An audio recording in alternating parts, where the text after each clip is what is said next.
hello everyone, and welcome to the latest installment of Babbling on About 5. Today we are going to talk about Season 1, Episode 6, The Mind War. The episode begins with a couple of Star Furies. They're the Black Omega Squadron. They've got the Omega symbol on top. They're pretty intimidating. They're chasing down some sort of freighter. Weird stuff happens, and the freighter is able to get away. We see Sinclair and Catherine are still together. They seem to be doing just fine. Both of them are super busy with their careers, but at least their relationship seems to be going just fine at the moment. We get a scene with Talia where she is explaining her abilities to a customer, and she gets on an elevator and overhears some of Mr. Garibaldi's thoughts while he's checking her out, and he earns himself a nice elbow into the guts for that one. So, we are introduced to Psycops. A couple of Psycops come to Babylon 5 and board the station. They get through security without really saying a word. We get the impression that they're communicating telepathically, and that our customs officer, or whatever you want to call him, is not even aware that he's not being spoken to out loud. They're that good at what they do that they're just talking in his head, and he's totally fine with it, doesn't even notice anything weird's going on. So we jump over to Catherine, and she is in business dealings with this customer, and this customer wants her to specifically swear not to share anything that they talk about with Commander Sinclair. They're interested in a bit of contested space, and that contested space is owned by the Narn, and the Narn are a little shady about what's going on there. Now, the Psycops show up in Sinclair's office and pull the same dirty trick with him that they pulled with the security officer. He chews them out for rudely entering his mind without his permission and tells them that if you want to talk, let's just talk. After putting them squarely in their place, we are formally introduced to my favorite pseudo-villain of the entire show, Mr. Bester. Mr. Bester is played by Walter Koenig. If you happen to be an old fart like me, you will remember Walter Koenig as Chekhov from Star Trek, the original series. Bester is a much better character. It is probably Mr. Koenig's best performance. I absolutely love this character. I love the books that they do as a spin-off about him. It's phenomenal. I am pro Bester, even though he's a jerk. So the Psycops are on the station because they're hunting a rogue telepath. They claim this man is dangerous, that he escaped the Psi Corps, and he is hiding somewhere on Babylon 5, and they want Sinclair and company to help, but Sinclair's a bit hesitant to give them as much help as they're asking for. After all, it's just one guy, and by the way, you guys are kind of jerks, and why can't you handle it? There's two of you, there's one of him, go figure it out. So from there, we cut to the pilot of the freighter we saw evading the Black Omega Squadron. This is obviously our rogue telepath. He is on the station. He's having some sort of episode. We learn that he is Jason Ironheart. He is the rogue telepath. He's a former instructor of Talia Winters, and he is a P10, which is about the highest that the scale goes to for non-Psycops. P5 through 10 is most telepaths, and then P12s are what the Psycops are. So kind of giving you a power scale of just how scary a Psycop is compared to a normal telepath. So the Psycops tell Sinclair and company that this man has a lot of secrets in his head, that he's willing to sell them to the highest bidder, that's why he's on the station, and they implore everyone, especially Talia, not to make contact. If you see him, tell the Psycops, we'll deal with him, we have a plan. So naturally, since they specifically told Talia not to interact with Ironheart, they bump into each other immediately after the meeting, and he reveals that he's in a bit of a life or death situation, and needs time, and is asking Talia for her help to get him the time he needs.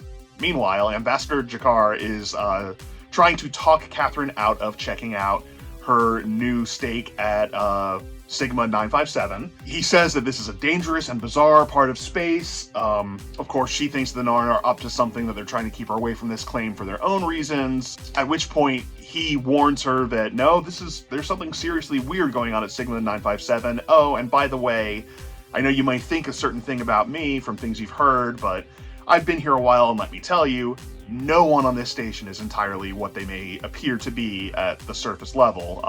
Not you, not me, not Sinclair, nobody. He seems to be genuinely concerned for her safety, to the point that he doesn't really think if she goes, she's coming back alive. Now, Ironheart is opening up to Talia and telling us more about his past, how he was experimented on by the Psi Corps, given multiple drug cocktails, just in constant agony, but that one day he woke up and discovered he had new abilities. So this was sort of like a telepath arms race, and the Psi Corps was just pushing further and further and further to try to have the most powerful weapon in the room.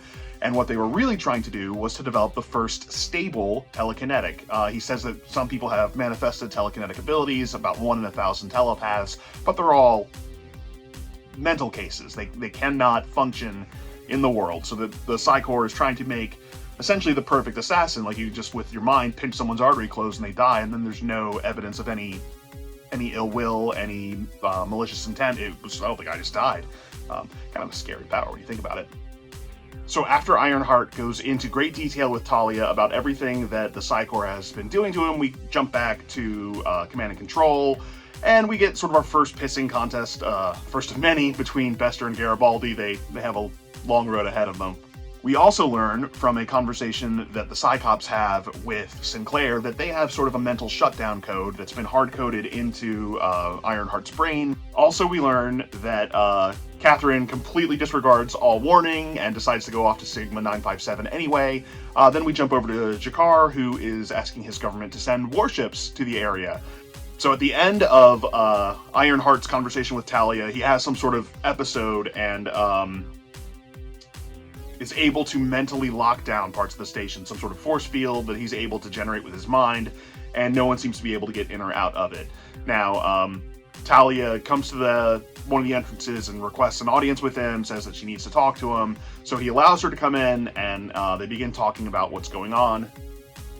So Ironheart's in pretty rough shape. He starts explaining more about the dark, dirty secrets of the Psi Corps to Talia, that it used to be that they were under the control of the government, but now it's quite the other way around, that agents from the Psi Corps have been, building up blackmail materials, as you can imagine a telepath would, or would be able to, and using that to put their people in power, and that, things back at home are not as as sunshine and rainbows as you might hope.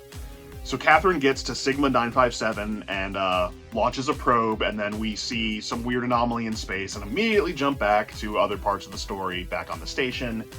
So Talia is catching up Sinclair on everything that she was told by Ironheart, and Ironheart wants to meet alone with Sinclair so that he can negotiate a safe way off the station. He doesn't feel that whatever's happening to him is going to be safe for everyone if he's on board. He needs to get out, needs to get free from the station, a good distance away. So it becomes abundantly clear that Ironheart and Talia were romantically involved at some point, and part of the reason he came to Babylon 5 on his journey away from the Psi Corps was just to say goodbye to a woman that he once loved. He's evolving, he's becoming, he keeps using that phrase, and for any Watchmen fans out there, he's basically turning into Dr. Manhattan. Now, we jump back to Sigma 957, and whatever that anomaly was, it looks like a ship. It flies very close to Catherine's and manages to knock out all of that ship's power, which then, of course, puts it into a decaying orbit with the planet. She tries a number of ways to save herself, but, there's just not enough power in her vessel to do that, so she's just slowly heading toward her own doom. So, part of Ironheart, Dr. Manhattan, part of his whole reason for escaping isn't just for his own personal safety, but he doesn't want to be dissected. He doesn't want the Psi Corps to know what combination of drugs worked, how they were able to create this powerful being. He does not trust anyone with that level of power, so he's just trying to get it out of the hands of these nefarious people at the Psi Corps. Now, much to Catherine's great relief, the Narn military vessels show up, and they're actually there on a rescue mission. Jakar ordered them into the system, knowing she'd be in trouble, with specific instructions to rescue her and bring her back to Babylon 5, showing again that not everyone in B5 is exactly what they may seem to be. So security has an exit path for Ironheart to get him off the station, to get him to his ship. Unfortunately, when you're up against Psychops, it's kind of hard to keep those plans hidden. They overhear some of the security officers figure out what's going on, and they confront him. It goes about as well as you'd expect. A guy who can manipulate molecules and energy is able to not be injured by PPG fire. So the Psychop with Bester is, she ceases to be. She was alive, she was matter, now she's neither. Bester kind of gets his butt handed to him a little bit. Ironheart's able to get away, able to get out into space, where he then transforms into a being of pure energy, bids farewell to everyone, and vanishes off into the distance, saying, "I'll see you in a million years." So they have a conversation with Bester afterward, where they basically bully him into their version of the truth. So they get Bester to grudgingly go along with the plan, and life goes on another day at the last best hope for peace. And a final note on that episode that I almost forgot is that when Jakar and Catherine have their final conversation, he likens the beings that she may have encountered to us and us to ants, so that these beings are so ancient and so powerful that they see us the way we would see ants. And how exciting and terrifying it is that there are things that old and that unknown in the universe. And there's a lot more of that to come. All right, folks, thanks for hanging in there, and we will see you in a week. Like, subscribe, look at the end slate for our other shows. Hope to catch you throughout the week.